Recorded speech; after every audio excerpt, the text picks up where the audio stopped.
Chalice lighting is going to happen with words from Albert Schweitzer. At times, our own light goes out and is rekindled by a spark from another person. Each of us has cause to think with deep gratitude of those who have lighted the flame within us.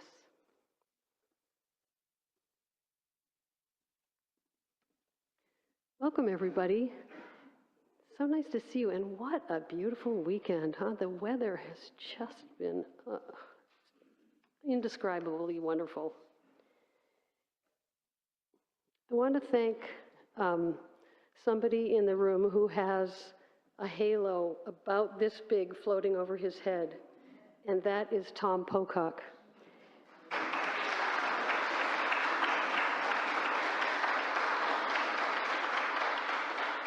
Tom has been working for the past 3 weeks trying to get all the systems in this building going again, and he succeeded in doing that on Friday, and we all owe him a huge debt of gratitude. It's a huge job, and it's so complicated, and he's done it, so thank you, Tom.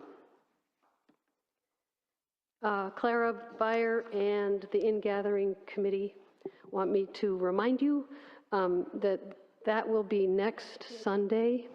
Sign up in the foyer. It's a time to meet new people. You've got a little piece of paper somewhere nearby you. If you don't have one, share it with your neighbor. Just a time to catch up, kind of regroup after the summer, have some good food, good conversation, find out what UUCWI is doing these days. You can also sign up online. And the committee is, just so you know who to talk to, besides Clara, John Long, Jane Spalding, Nick Fowler, Joan Gertheis, and Janet Garrow are all helping to make next Sunday's events, post-service events happen.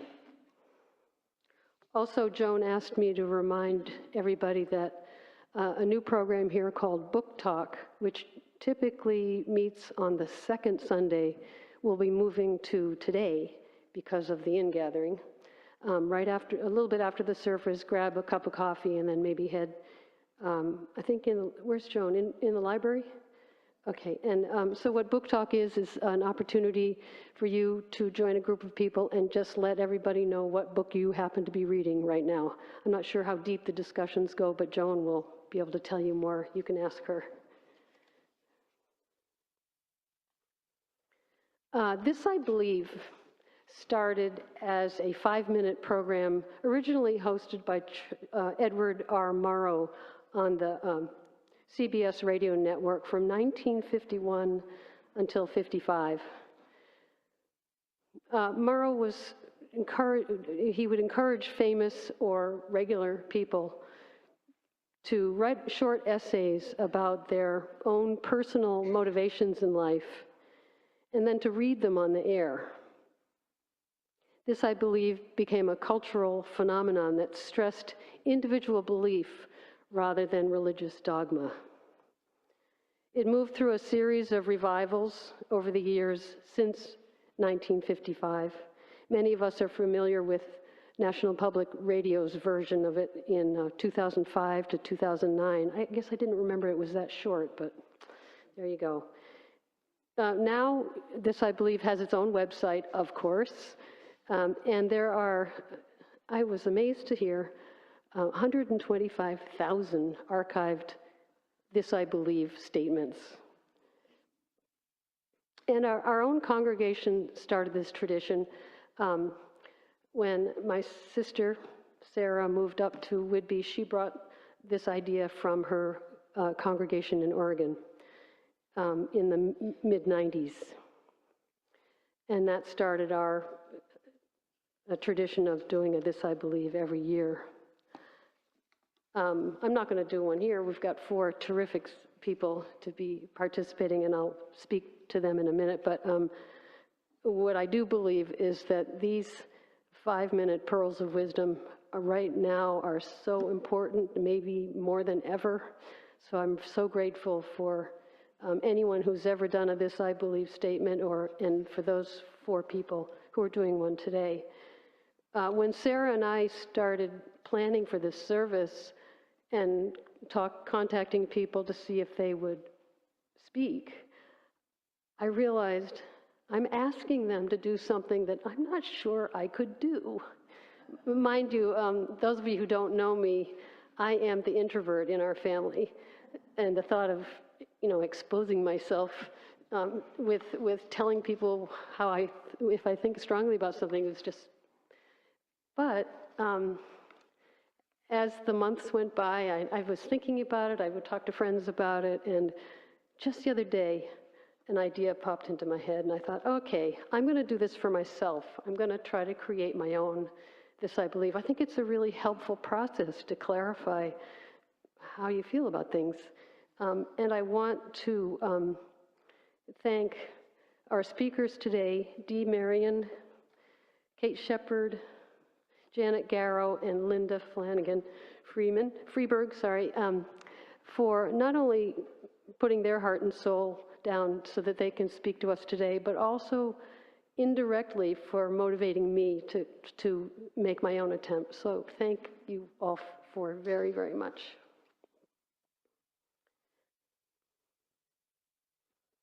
Okay, Dee.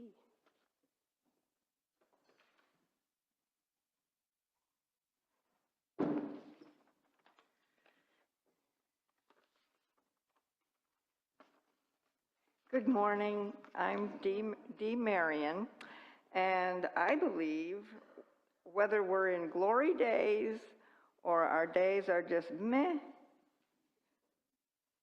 if we can put a smile on it and hold that smile, life gets better. I was in my mid-20s in the 1970s, and there was not a lot to smile about. All the time I would get, a smile wouldn't hurt. You could smile sometimes, or sometimes, you'd be prettier if you smiled. Well, I'm young, I'm in my 20s, so my reaction is, hey, it's my face. I'll smile when I want to, right? Okay, so now we're going to skip to when I'm in my 40s. I'm in graduate school, working on a PhD. Life is hard. I'm taking a full course load. I have my 2 preteen daughters because my husband's working in Mississippi, I'm in Iowa. It's the depth of winter, coldest days of the year, the car breaks, right? Then my daughter's 6th grade teacher tells me I'm a terrible mom. You're right. Okay, so I don't have much to smile about. I'm working at my desk, and oh my gosh, what am I going to do? I can't get out of this. So I began a list of gratitudes. Shaking your heads. Yep, that helps. So that saved me. Another thing that saved me was the miraculous coffee barista. Her smile was so contagious, I caught it. It was like, here we would call it a sun break, right? So those are 2 things that saved me, and they stuck in my mind. I continue to write gratitudes, and that smile of the barista taught me something. But in my mid-50s, I'm still not much of a smiley person. And I begin to think about frowny wrinkles.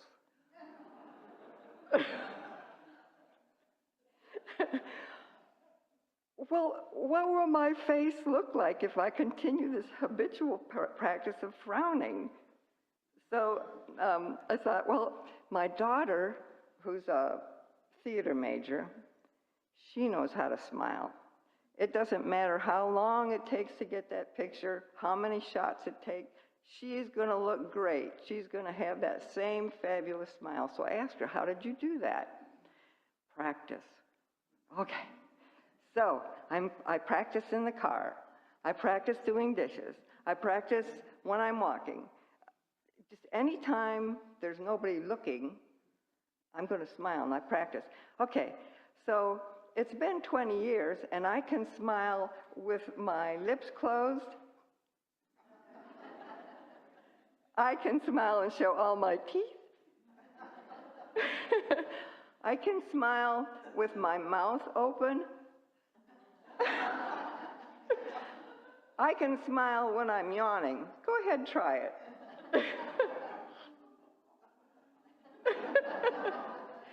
So I've gotten pretty good, but here's some things I learned about smiles while I was working on it.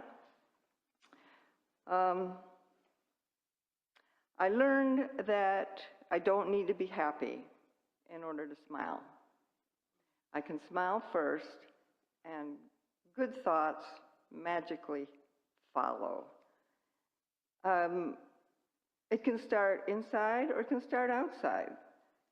Either way, if you get a smile, hold it, because it's going to make your life better. It's going to make everybody else's life better.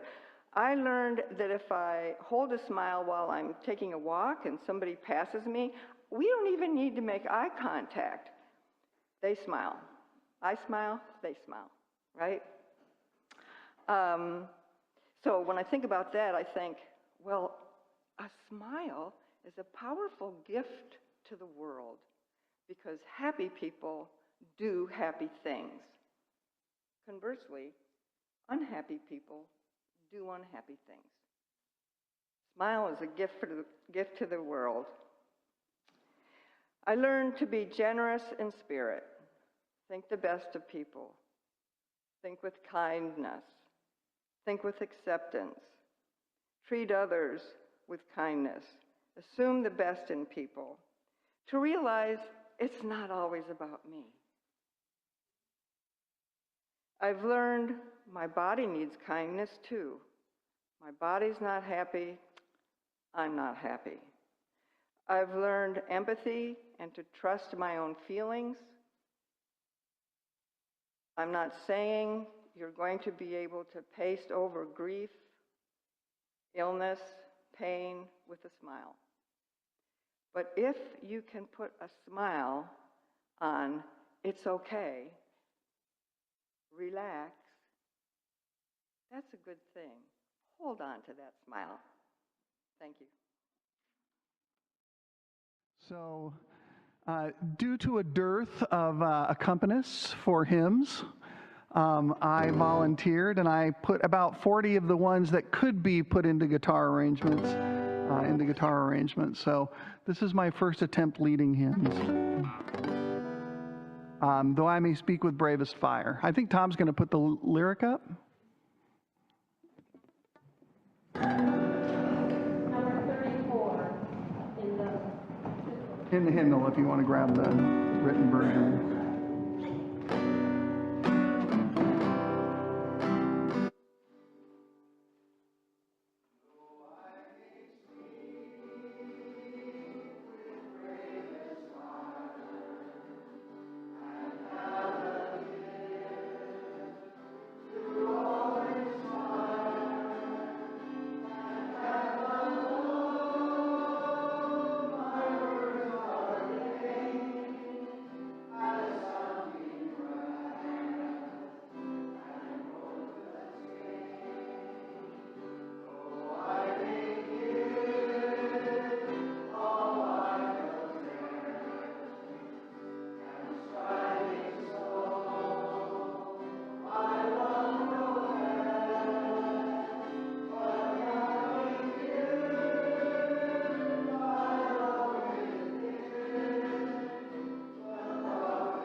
Come, Spirit, come, our hearts control, our spirits long to be made whole.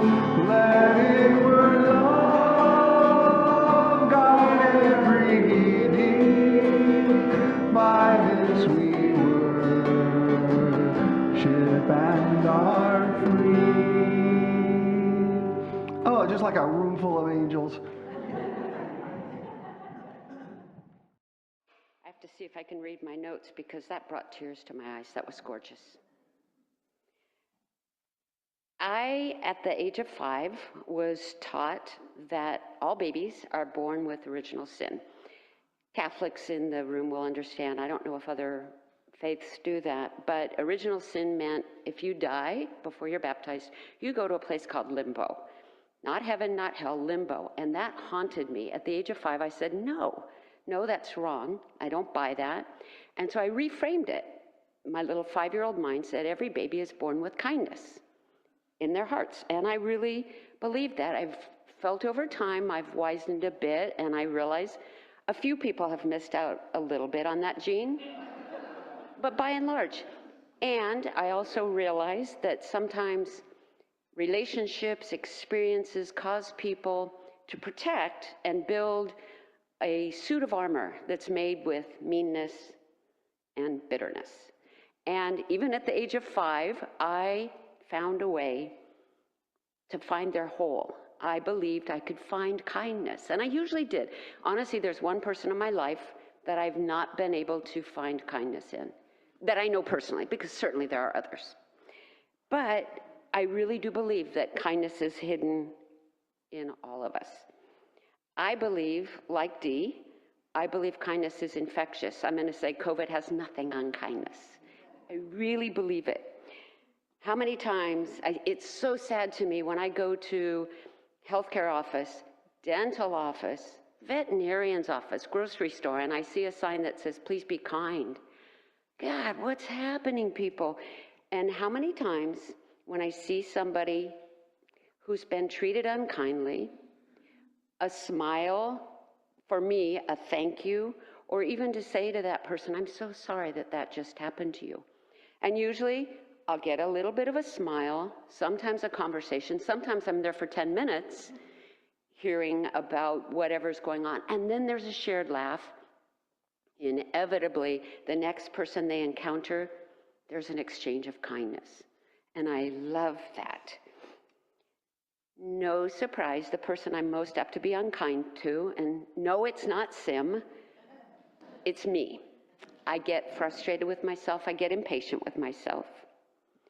So an example, on my 70th birthday recently, I had a fabulous day filled with people who had so much meaning to me in my life.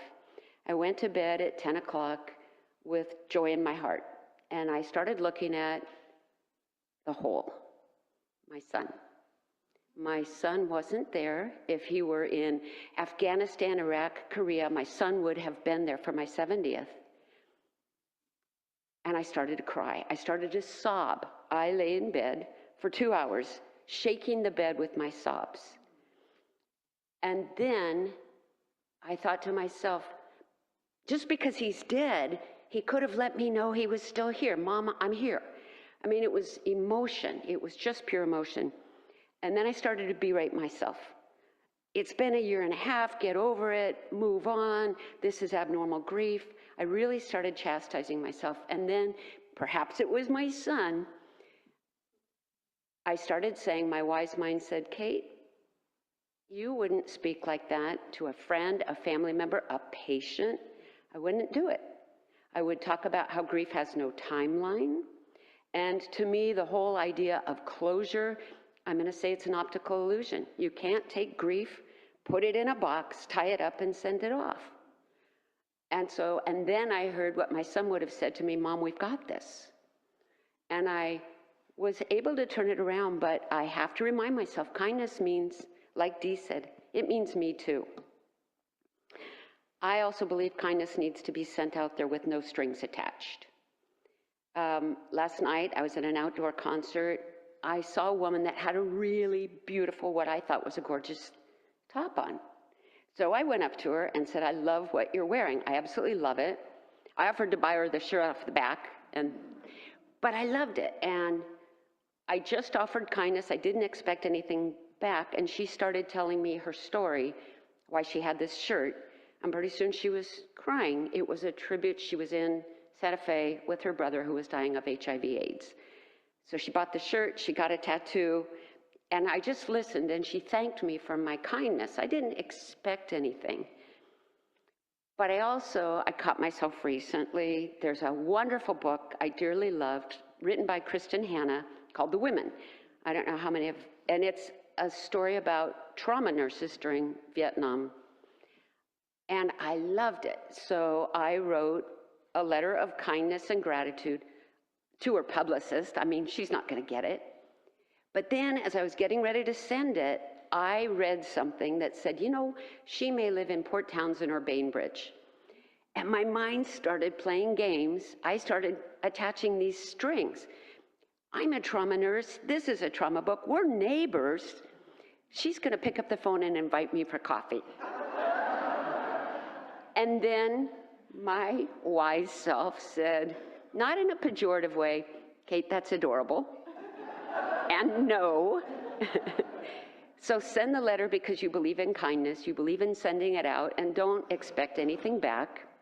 So I sent it, and no, there's been no coffee date, but I really do believe in sending it out. I really believe that kindness makes the world go round, and kindness creates more kindness. Thank you.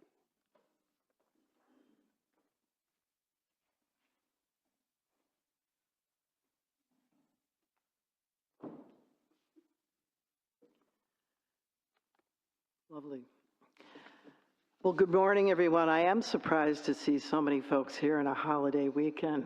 It's great to see you. I'm Janet Garrow, and I guess I'm going to take it down a little bit. It's a little bit more serious than what you've heard, but for those of you who know me, you would probably expect nothing less. I believe in the rule of law. And while I believe in the rule of law, holding on to this belief in our current, more challenging political climate has been difficult. So first, a few clarifications or definitions might be needed. I'm not saying I believe in or support all laws, but rather I believe in the concept, the rule of law. Legal scholars will tell us that the rule of law is a principle under which all persons, institutions, and entities are accountable to laws that are composed of 4 elements: publicly promulgated, equally imposed, independently adjudicated, and consistent with international human rights principles. The rule of law implies that every person is subject to the law. It stands in contrast to the idea that a ruler is above the law because of a divine right or unqualified presidential immunity. In our seemingly never-ending election cycle, we frequently hear candidates proclaim, "I support the rule of law." But unfortunately, this phrase is so overused in our political lexicon that we have become somewhat immune to the importance of its meaning. As a girl growing up in rural Wisconsin, the first rules or laws that I learned were from my parents. Don't fight with your siblings. The Roman Catholic Church, via the 10 Commandments and the Baltimore Catechism, and my school's student handbook. Now, it was easy to understand these rules because they were proscriptive, authored and adjudicated by a higher authority, and the result of any transgressions were very easy to foresee. Discipline by my parents, eternal hell, or the ire of the nuns. But as I became older, I began questioning some of the rules or laws that were imposed upon me. Many seemed outdated and unfair in their application. For example, I took issue with the dress code in my public high school, and I'm sure all of you remember some of those rules. Boys' sideburns cannot extend below that earlobe. Girls cannot wear pants to school. Now, mind you, I grew up in Wisconsin where it snowed a lot, and temperatures often fell well below zero. So our prescriptive dress code had been adopted by the school board and the administration. The handbook was printed in black ink on white paper and given to students. We were expected to follow the rules, no questions asked. Yet, when it seemed to me and some of my classmates that some of the rules were illogical or sexist, as student leaders, our efforts at dialogue with the administration proved fruitless, so we took the next logical step. Covert action under cover of darkness. So late one evening, we met in a friend's basement and made a very large banner and then climbed onto the two-story high school. We hung the banner for our small town to see the following morning. It read simply, "Ours is not to question why." Now, some of you may correctly guess that this pithy rhetorical phrase was based upon Tennyson's poem, "The Charge of the Light Brigade," which is a literary tribute about soldiers engaging in a suicidal cavalry charge during the Crimean War. Theirs is not to reason why, theirs is but to do or die. Unfortunately, we had a traitor in our merry little band. So the following day, several of us were summoned to the superintendent's office to face the music. We proudly admitted our actions, and we were summarily suspended for 3 days. But I believe this experience emboldened me for future situations with rules or laws that I thought were unfair or unjust. At college, I began demonstrating against the Vietnam War, declaring autonomy from curfew in our women's dormitory, and marching for the adoption of the Equal Rights Amendment. I became increasingly frustrated with the Catholic Church and the rules promulgated by an exclusive male hierarchy fixating on controlling women's bodies and their roles in that institution. So, risking eternal damnation, I parted ways with the church. The 70s were a heady time. So fast forward, I went on to study and practice law, including drafting rules, regulations, and statutes. And as a judge, I adjudicated their constitutionality and application in many, many cases. I know there are good laws and there are bad laws. And I believe the fair enforcement and adjudication of law is critical for their acceptance and for society to properly function. We all know myriad examples where that simply has not occurred. Over the past few decades, I have watched with increasing alarm the effects of gerrymandering, special interests, and the influence of money in elections, leading to perverse results on the adoption and adjudication of laws. Yet, despite all of this, I firmly believe in the principle of the rule of law.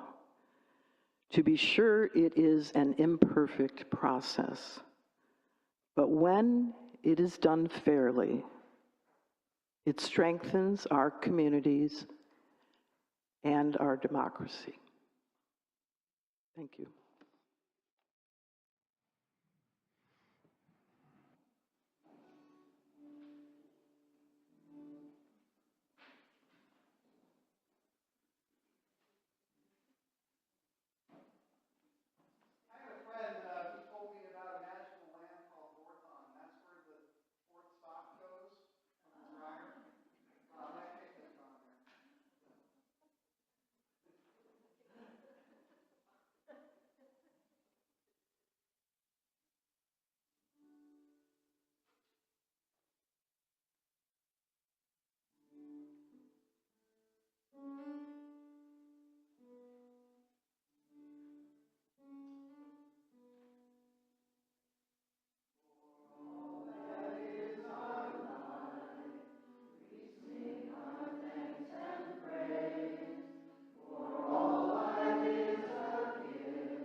For sorrow we must bear, for failures, pain, and loss, for each new thing we learn, for fearful hours that pass, we come with praise and thanks. For all that is our life, for all that is our life, we sing our thanks and praise. For all life is a gift, which we are called to use, to build the common good, and make our own days glad.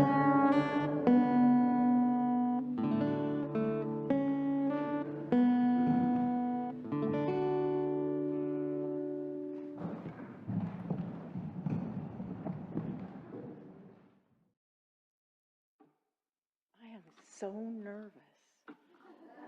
I'm just going to pretend I'm sitting in your living room and we'll have a little chat. Is that better? I'm Linda Flanagan Freeberg, and this I believe. We are all in this together. My beliefs can't be separated from my lived experience, so I need to take you back some many decades and start by saying that we're all social creatures as humans. Scientists tell us that if we don't get a chance to be with each other, we risk not just social isolation, but severe depression and even death. We need each other. I was born into a large Irish Catholic family with dozens and dozens of aunts and uncles and beloved cousins. There were 7 of us siblings. I learned early on a sense of community and family and the feeling that we belonged to each other and we were responsible for each other. Growing up, there was never enough money, but Mom loved us deeply, and that and her teaching us how to love each other was all that we needed. But domestic violence emerged in my family. Too often, as a tiny little girl, I was terrified. And in those moments, being all in this together took on a whole new meaning for us. The goodness that came from my childhood violence was that it bonded me and my siblings even more, lifetime bonds that exist to this moment. My Auntie Jo was our safety net. Overnights at her house, with a whole row of brothers and sisters on the floor in a tangle of blankets. I knew that I was safe, that no one could hurt me. And in the morning, I would get all the fresh pineapple and mandarin oranges that my little girl body could hold. For the rest of my life, I will always see a row of kids in a sleepover together in a tangle of blankets as the ultimate meaning of love and safety. I survived, I grew up, I married, we had our own family, and our community grew. Political and personal and spiritual and sports and parental commonalities drew us together. When our kids got into middle school and high school and their kids were everything to them, it was their job then to push the boundaries, right? Our kids couldn't get away with anything because we parents talked to each other. And to their great chagrin, we always knew what was happening even before they could pull it off. We survived those perilous years of parenting because we were in it together. After their childhoods, when my children were launched and thriving, we found ourselves with an empty nest and my marriage ended.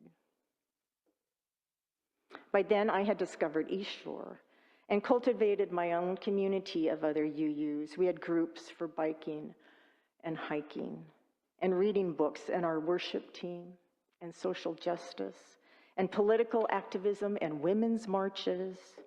And I felt like I had come alive. I found joy. And deep down, I knew we needed each other. Like in my childhood, we were responsible for each other. And then one day, quite suddenly, the whole world changed, just as I met this new and amazing gentleman who had a second home out on Whidbey Island. COVID happened. We dated for a minute and took a big leap to sequester together in this little town called Coopville. During that era of forced isolation, when we couldn't be with other humans out of risk of death, the seclusion was safe, but devastating.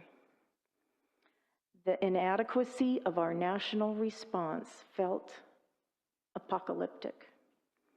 Being forcibly separated from our friends and from our family and from my kids shattered me.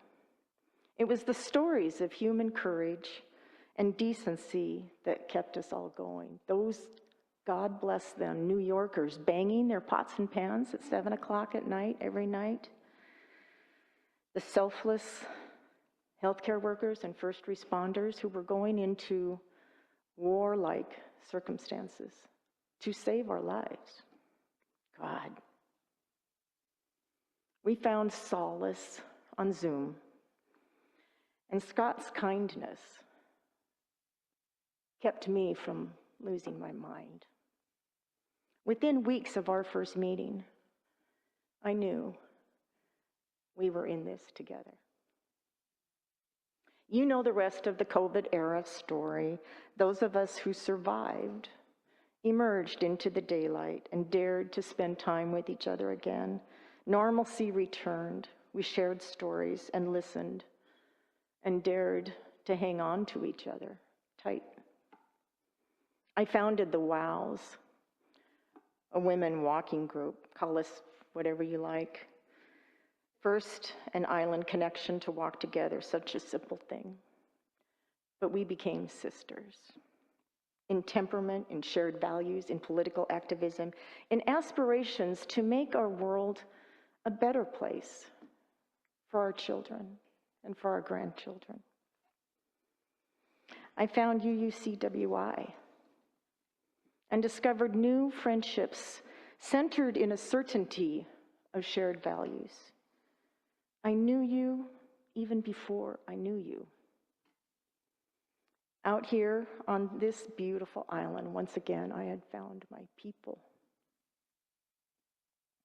As the national election prospects dimmed, to put it mildly, and darkened over the last year, that sense of community in my friendships and the WOWs and UUCWI and our fellowship here with each other strengthened.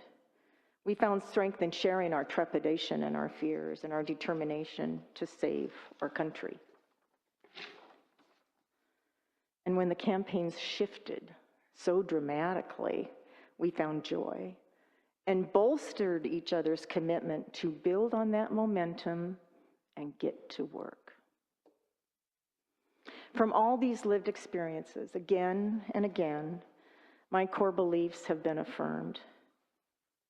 We need each other. And no matter what happens globally or nationally or right here on our beautiful island, we need to be here for each other. This has shaped my values in everything else. Those who are hurting need to be soothed by us.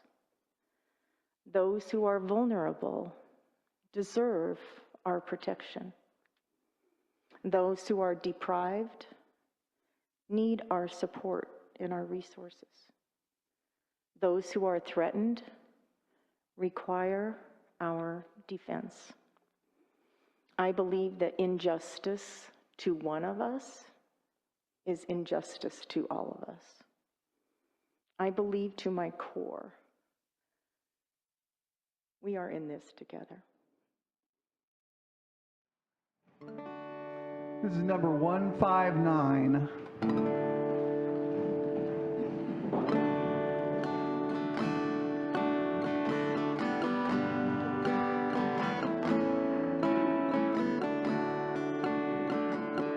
This is my song, O God of all the nations, a song of peace for your thought and mine. This is my hope, the country where my heart is, here on home, my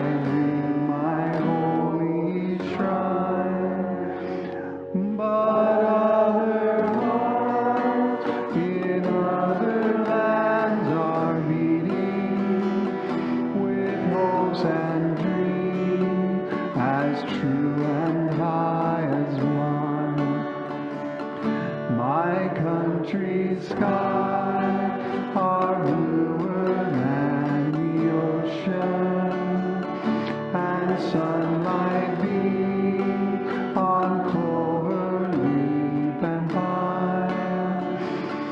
But other lands had sunlight too, and clover, and skies are everywhere as blue as mine. Oh, hear my song, O God of all the nations, a song of peace for their land and for mine.